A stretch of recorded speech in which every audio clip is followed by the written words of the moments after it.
Assalamu alaikum. I was invited by some friends who are among the organizers of a music collective and an arts collective, more broadly speaking, in New York called the Royal Bengal Tea House to share some thoughts regarding the question of what is Sufism. And I did so at a jam session that they had online last night. But unfortunately, due to sound problems, some of the participants couldn't actually hear what I was saying, at least for part of the time. So here's an attempt to rectify the problem. And I'll try to do it from scratch, but in the same way that I was going about it at that session. And by the way, I heartily recommend that everyone check out the Royal Bengal Tea House for the music that they make together and for generally uplifting times, which we all need, of course, right now. Um, okay, so I'd like to thank Ifti and Monica from the Royal Bengal Tea House for inviting me to do this. Um, and what I'd like to point out at the outset is that I don't speak from a position of authority. Uh, I'm not an academic expert on Sufism by any means, nor am I, a kind of somebody authorized by a tariqah to speak on behalf of it or anything of the sort. I'm just somebody who has dabbled in Sufism as a participant, but have also studied it a little bit academically as well. And so, with that disclaimer, I would like to begin by, first of all, looking at some definitions of Sufism. So the most common one that you're likely to see is that Sufism is Islamic mysticism. That, of course, brings us to the question of what is mysticism. Mysticism, to my mind, is an attempt to bring the metaphysical into one's life, an attempt to connect oneself to God or the divine. And of course, Islam is by no means unique in having a mystical dimension to it among the religions. There's Jewish mysticism, the Kabbalah. There is Hindu mysticism, as embodied in the Bhakti movement, for example. And of course, there are mystical currents within numerous different branches of Christianity, particularly the charismatic ones. But I personally prefer to define Sufism as Islamic spirituality. Then, of course, the question arises, what is spirituality? Because one may ask, with some degree of justification, isn't religion the same thing as spirituality, or isn't religion automatically spiritual? Well, the answer is yes and no. Islam is like water in a cup, and it takes the shape of the cup that holds it, and this sort of image is quite widespread among Muslims, and it is said to originate from one of the early Sufi masters, Junaid al-Baghdadi, from the 9th century. But what do I mean by this? What I mean in this particular case is that the cup holding the water of Islam can be quite legalistic sometimes. It can take the shape of fiqh. What is fiqh? Fiqh is our understanding of the Sharia. So the Sharia is supposed to be a path to what is right. It is a set of guidelines on how Muslims ought to lead their lives, as revealed in the Qur'an, as elaborated by the Ahadith, and then explicated by generations and centuries of Islamic scholarly thought. So our understanding of what the Sharia is, or what it implies, what it calls for, is called fiqh. And there often, especially in the modern era, is a singular, or there has been for much of the 20th century, for example, a singular focus of fiqh among students of Islam from within the tradition. So if we leave aside the study of Islam that's done in sort of secular Western academia, sort of externally looking at Islam as an object of study. If we look at how Islam is learned by Muslims from within, then the one major problem of the modern age is this sort of attachment to legalism and to fiqh, and one doesn't have to be a necessarily a Sufi to acknowledge this. I mean, for example, Maulana Tariq Jamil, who is a major Pakistani preacher in the Tablighi tradition, although he lately has come to be affiliated with the Chishti order to some extent, but he points out in one of his lectures, for example, that in the modern day Pakistani madrasa, traditional Islamic seminary, the focus is solely on imparting knowledge of fiqh, and Pakistan is by no means unique in this situation. So, well, if not for fiqh, what else is Islam? What else is religion? To grapple with this question, let's look at what religion actually is, what it's for. The English word religion, of course, comes from the Latin religio, which is a noun, which comes from the verb religare, which means to connect or to tie something together. So what is exactly that is being tied to what by religion? I asked my students this class in the Intro to Humanities course I'm teaching right now at Manisa Jalal Bayar University, and I was a bit shocked by their response because they said religion ties society to God. That's not the answer that I've been thinking about, because to my mind religion ties the individual to God. Of course, this immediately reveals a difference between perhaps the more individualistic Western thought pattern that I have, as somebody who lived in Canada for a long while, as somebody who went through Western academia, versus a more kind of collectivistic view of the world found here in Turkey, for example, and we can find justifications for both approaches in the Quran. So we find God saying in the Quran, "A'udhu billahi minash shaitanir rajim, kuntum khayra ummatin ukhrijat linnas." You were the best nation raised up, brought out for people, for mankind. At the same time, God tells us in the Quran that every one of us is going to be judged individually, or farda, right? So religion, Islamic religion, is supposed to be something that ties, that ties society to God, but certainly that ties the individual to God as well. So what are those ties that bind? What is it that connects people to God? Well, of course, there's the concept of al-urwa, al-wuthqa, the firm handhold, or there's the rope of God. These notions that God will hold us as long as we, as long as we don't let go. This is found in the Quran, but what about from our side? Well, one approach is that we just approach God with the 5 pillars, which are, of course, a statement of faith, prayer, fasting, almsgiving, and pilgrimage.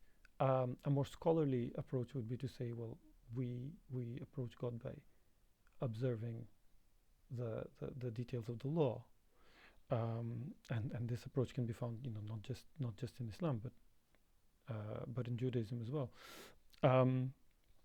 And then yet another approach is that the way to reach God is through devotion.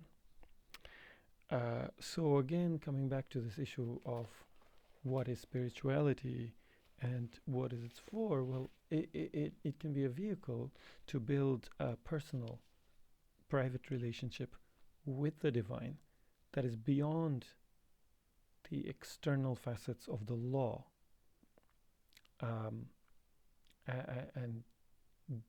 beyond even notions such as sin, because yes, one can build a relationship with God according to Islam by doing good deeds and avoiding bad deeds. Certainly, the kind of inner dimension doesn't deny the outer one, but at the same time, there is also the Islamic belief that nobody will enter paradise except through the mercy of God, right? So doing good deeds and avoiding sin is not enough. What is it that God is looking for? That's specified in the Qur'an as well. What God wants is for people to bring Him a qalbun salim, a sound heart. So then the question is how one gets a sound heart. Because from the Islamic point of view, from the religious point of view, we're all sinners, and this is demonstrated in the story found in the New Testament, where the prostitute is brought to Jesus, and he says, "Let him who is without sin cast the first stone." Clearly, there's nobody who is without sin, and who then is qualified in this story to cast the first stone. So, if that be the case, how do we achieve a qalbun salim? This has been the concern of Sufism, is to lead people, to purify them and to lead them to having this sort of heart. Sayyid Hussein Nasr, who straddles the divide between sort of the academic Western sort of secular study of Islam and an inner sort of form of internal form of Islamic scholarship, he defines Sufism in his book The Heart of Islam as the inner dimension of Islam, which is quite a useful definition, I think. And another way of saying the same thing is that Sufism is esoteric, whereas Islamic law is exoteric. Again, exoteric being the external dimension and esoteric being the internal one. Niall Green, who is a historian of religion, doesn't really like the term mysticism for Sufism. He prefers that it be called a tradition, in the sense of the Latin traditio, which is handing over. So again, handing over of what? The way he puts it, it's the handing over of knowledge and blessings. Of course, through a chain that leads the disciple through a series of masters back to the Prophet Muhammad sallallahu alaihi wasallam himself. Now, this is similar to the Christian concept of apostolic succession, in that any bishop who exists today in the Catholic and Orthodox traditions, at least, because some Protestant traditions sort of revolted against the concept of bishops, etc. But a bishop is, from what I understand, appointed by another bishop through the laying on of hands, passing of this sort of authority. And why is it apostolic? Because, well, if you take a bishop who was appointed by a bishop, who was appointed by a bishop, who was appointed by a bishop, it's supposed to go back all the way to St. Peter in an unbroken chain. And of course, Simon Peter was somebody to whom, according to the New Testament, Jesus said,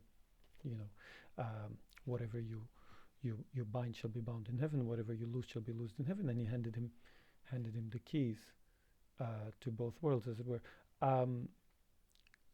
How is this similar to Sufism? Well, if one sits with a sheikh and a Sufi master and learns from him, one is confident, if one is a member of this order, that these are not just the individual teachings of the sheikh. These teachings came to the sheikh from his sheikh, and then to that sheikh from his sheikh, and then to that sheikh from his sheikh, going back all the way through either Ali or Abu Bakr, may God be pleased with them, to the Prophet sallallahu alaihi wasallam. And then, of course, the Prophet, it's God who allama al-Qur'an, who taught the Qur'an, who sent the Qur'an with the angel Gabriel alayhi salam to the Prophet sallallahu alaihi wasallam, right? So this is how this knowledge sort of travels down the line, down through time. But that is the transmission of knowledge. That in itself does not distinguish Sufism from the other branches of the Islamic sciences, like whether it be fiqh or hadith studies, etc. Because in all of these, ultimately, we're trying to study with teachers who studied with teachers who eventually the chain goes back to the Prophet. The difference is this concept of blessings or barakah, which is also passed down, because ultimately the Sufi sheikhs are not just teachers in a sort of outward sense. Yes, they are, but they're also supposed to be awliyaullah, or the friends of God. They're supposed to be people who were able to purify their nafs or self and their heart or qalb to the point where their heart becomes like a shining mirror. This is the image that's frequently used. Their heart becomes like a shining mirror, and it reflects the divine light that shines upon it. And we get a glimpse of this light when we sit in their company, or that's how it's supposed to be. Now, to look at the historical development of Sufism, because Sufism is not a static thing, just like anything else.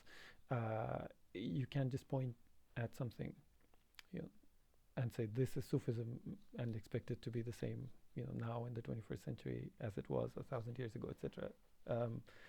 It doesn't work like that with anything. So, you see, the earliest inklings of a future tradition of this sort perhaps come from already, very early, partially, yes, from some of the things that the Prophet ﷺ said and did, but also from the sayings and deeds of certain companions, and then it becomes a mode of thought among the tabi'in, among the successors, amongst some of them. And a particular exponent of this tradition is al-Hasan al-Basri, who lived from 642 to 728. He was known as a Zahid, or an ascetic, a renunciant. He was born in Medina, and some say he may have met the Prophet ﷺ as a baby, but in any case his adulthood was after the time of the Prophet. And he moved to Basra from Medina as part of the general kind of emigration of the early generations of Muslims to the new parts of the Muslim empire, whether Iraq or Syria and so on. And he's known to not only have lived a simple life, but to have encouraged moral honesty. He's quoted as saying, "You will never find the reality of faith as long as you fault people for doing what you yourself are guilty of." And this is quite similar to what Jesus is reported to have said in his Sermon on the Mount about the mote and the beam, right? That people notice the speck in their neighbor's eye. They don't realize that they have a whole beam, a whole sort of tree trunk in their own eye. And this is the kind of a failure to reflect inwardly, or dishonesty, that al-Hasan al-Basri is talking about.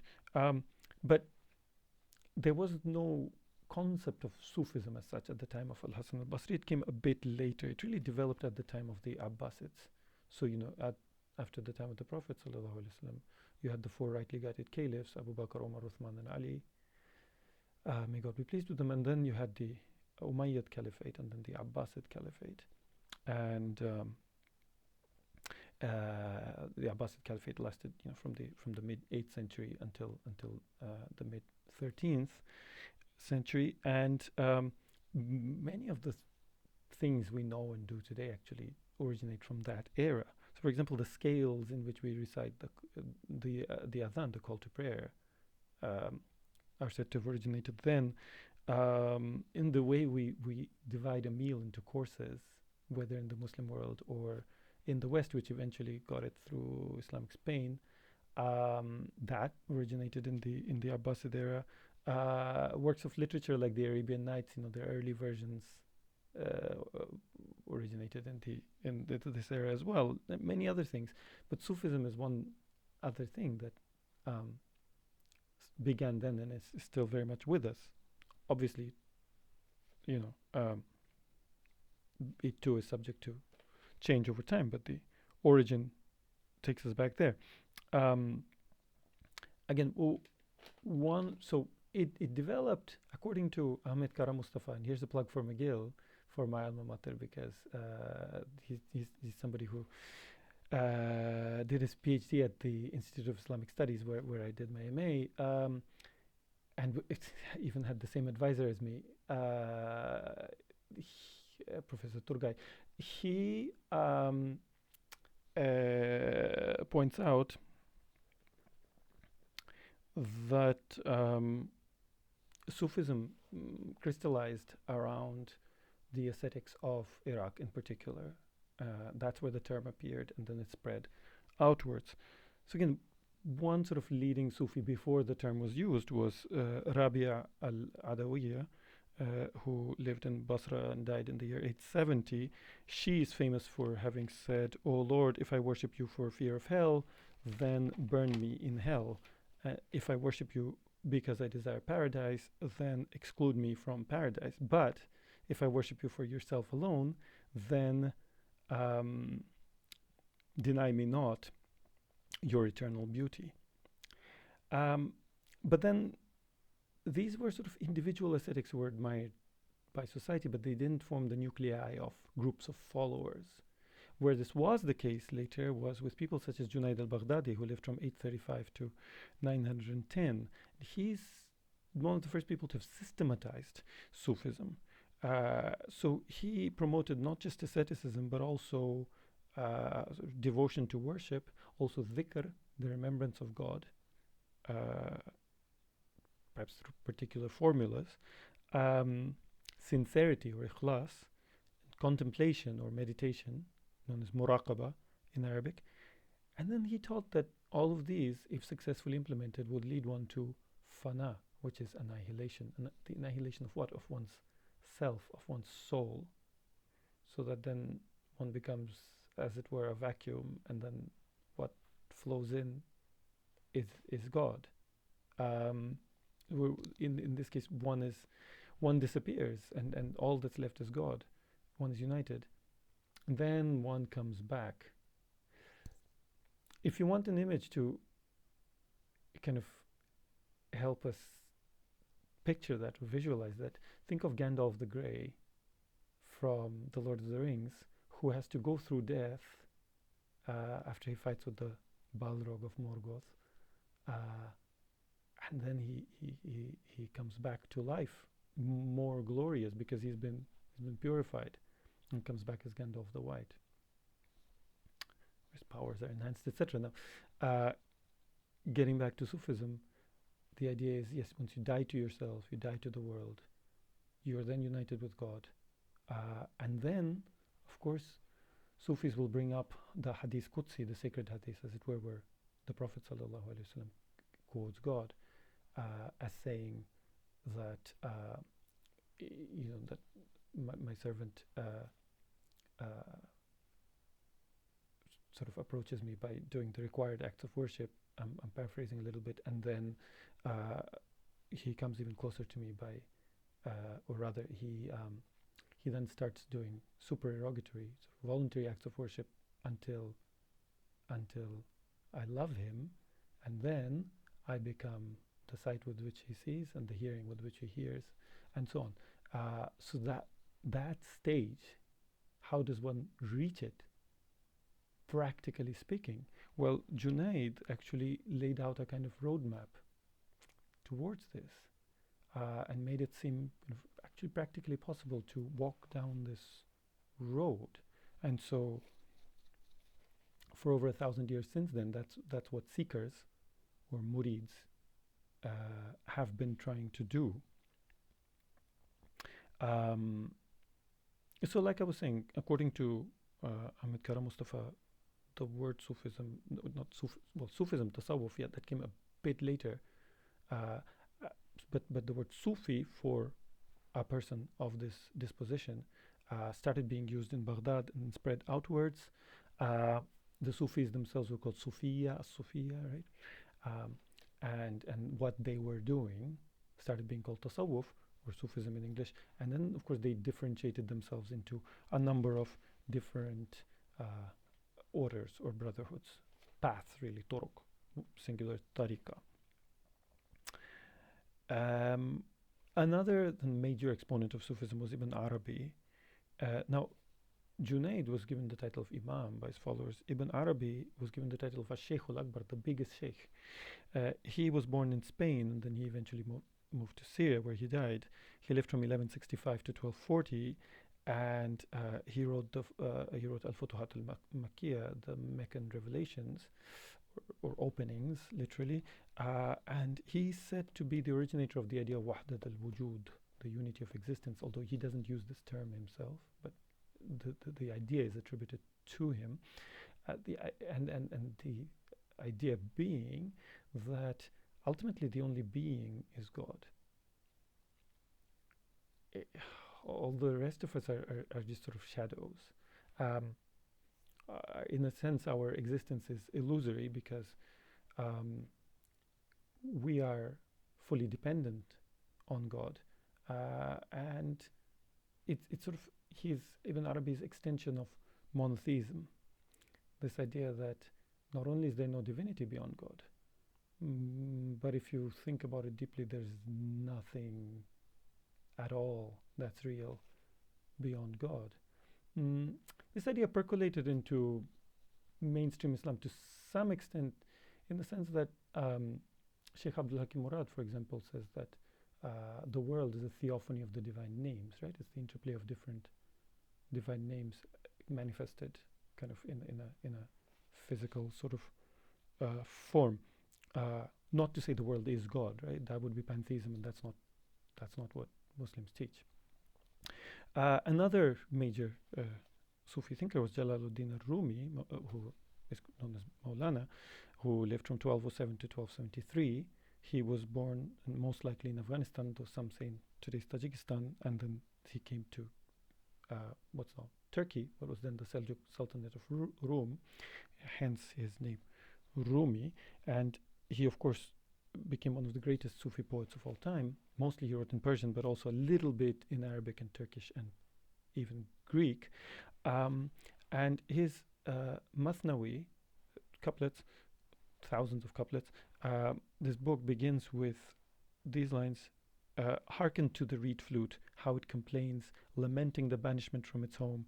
Ever since they took me from my osier bed, my plaintive notes have moved men and women to tears. I burst my breast, striving to give vent to sighs and to express the pangs of yearning for home.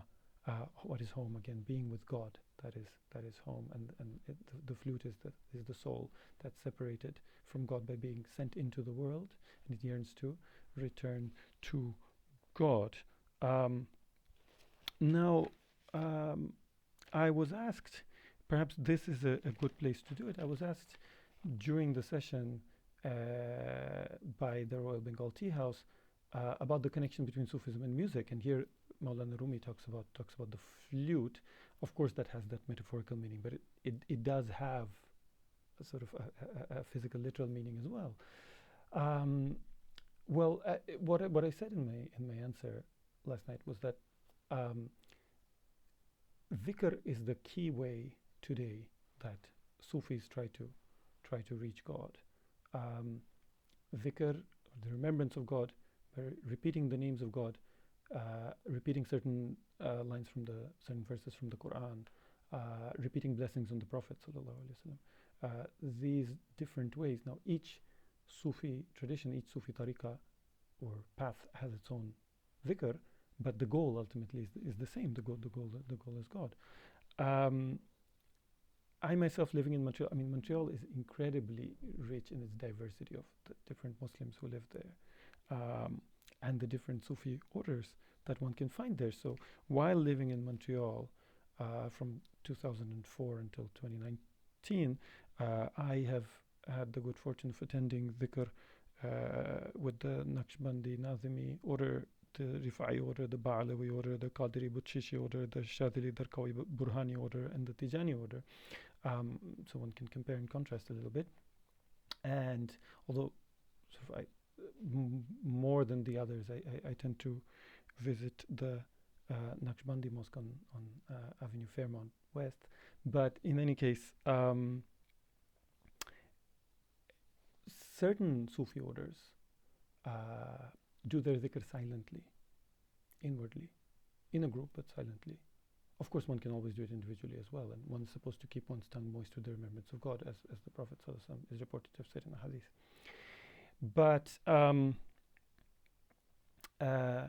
many others do it vocally, out loud, and often in the form of a chant, and the chant takes a certain tune and a certain tone, etc. But some Sufi orders actually bring musical instruments in, and actual singing. So the Rifa'i order, for example, in its meetings in Montreal, it brings in musicians who play the santoor or dulcimer. You can see the work of Amir Amiri online. He's a friend of mine who comes and plays at the Rifa'i gatherings sometimes. So sometimes you have somebody playing the ney, or somebody like Kattam, another friend of mine, coming and playing drums. Drums are more common than string instruments or wood instruments, certainly.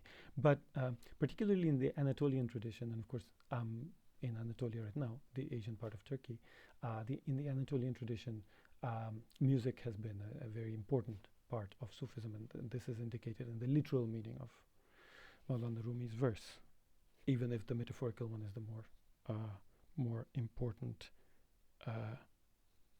one. And lastly, I want to say a word about whether Sufism is an innovation or not, because in the 20th century, there's been a kind of pushback against Sufism from some quarters of the Muslim world, largely as a result of the spread and the spreading influence of Salafism. And Sufis have been, accused of being innovators. Well, Imam al-Ghazali said he died in 1111, and he said that what he'd been searching for, he found among the Sufis. And then 1,000 years later, to take a modern scholar, Shaykh Abdal Hakim Murad, he once gave a talk where the subject that was set for him was, is Sufism compatible with Orthodox Islam? And he immediately reframed the question, and he said, is Orthodox Islam possible without Sufism? And his answer was no, that standard Islam, as we know it, is not actually possible without Sufism. Because Sufism is not something else other than Islam. It's like, it is, as Sayyid Hussein Nasr says, the inner dimension of Islam. And how can one have a religion without an inner dimension? But as for this question of innovation, well, it's not as simple as that, because many things that Muslims do around the world, sort of uncontroversially, are innovations, like using prayer beads, using a prayer rug, or I heard a scholar say the other day, even using a mushaf, the Qur'an compiled into one standard volume, because this was done at the time of the Caliph Uthman, may God be pleased with him, and not at the time of the Prophet sallallahu alaihi wasallam. Studying Arabic grammar even was not something that was done as a science at the time of the Prophet sallallahu alaihi wasallam, nor was, of course, studying hadith as a science, right? The different branches of Islamic sciences, whether fiqh or grammar or rhetoric or logic or Sufism, tasawwuf, these all branched out after the time of the Prophet sallallahu alaihi wasallam as the need arose. So saying that it arose afterwards, that doesn't make it into a fatal flaw in and of itself. And many people certainly have been able to gain a lot of light through the practice of Sufism over the years. It's been a pleasure sharing my ideas with all of you. Again, I apologize for the technical difficulties that we were having last night. Hopefully this gives you an idea of what it was that I had in mind. And if you're curious to learn more, I would really suggest the books Sufism: A Global History by Niall Green and Sufism: The Formative Period by Ahmed Kara Mustafa. And with that, I'll take your leave. Assalamu alaikum. Peace be upon you. Take care. Stay healthy. Bye.